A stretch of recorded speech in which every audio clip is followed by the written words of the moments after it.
سلام، وخت بخیر. که غواړئ تازه پیښونه خبر شئ نو پښتو آل نیوز چینل سبسکرایب کړئ. په عربي او ټوله اسلامي نړۍ کې له فرانسې سره د پریکون غوښتنه. د فرانسې د ولسمشر ایمانوئل ماکرون له لوري د اسلام د ستر پیغمبر صلی الله علیه وسلم په شان کې د سپکاوي ژبې په ټولو اسلامي نړۍ کې پراخ غبرګونونه پارولي او مسلمانانو له فرانسوي تولیداتو سره د پریکون غوښتنه کړې ده. په عربي او ټوله اسلامي نړۍ کې د لاریونونو له لارې او ټولنیز شبکو کې له فرانسې سره هر ډول اړیکې او فرانسوي توکو سره د مقاطعې غوښتنه کړې. له تېرې ورځې راهیسې د کویټ او قطر له ډېرې سوداګریزو مارکېټونو څخه فرانسوي توکي لرې کړي شوي دي. د مسلمان ځوان له لوري د وژل شوي ښوونکي ساموئیل پاټي په جنازه کې د فرانسې ولسمشر ویلي و چې دوی په کارتونونو اشاره د پیغمبر صلی الله علیه وسلم په شان کې توهین ته و خپروي اگر کې ځینې پرخوا بدوي.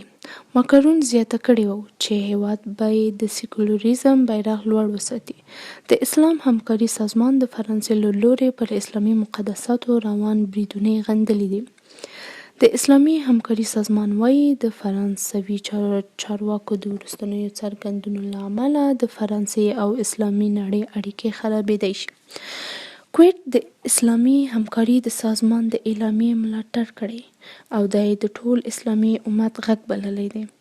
د ترکیې ولسمشر رجب طیب اردوغان ویلي دی فرانسې ولسمشر عقلي او عصبي ډاکټر ته اړتیا لري چې دی ولې له اسلام سره دښمني کوي.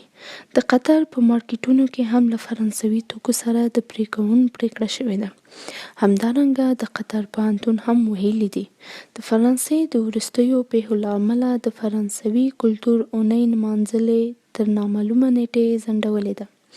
د قطر او کویټ سربیره په نورو عربي او اسلامي هیوادونو او ټولنیز شبکو کې هم د فرانسوي ولسمشر د وروستیو څرګندونو په اړه سخت غبرګون ښودل کیږي. هغه یې د انسانیت او اسلام څرګند دښمن بللی دی. دا و د نننۍ راپور. تر بیا هم ښه وخت ولرئ.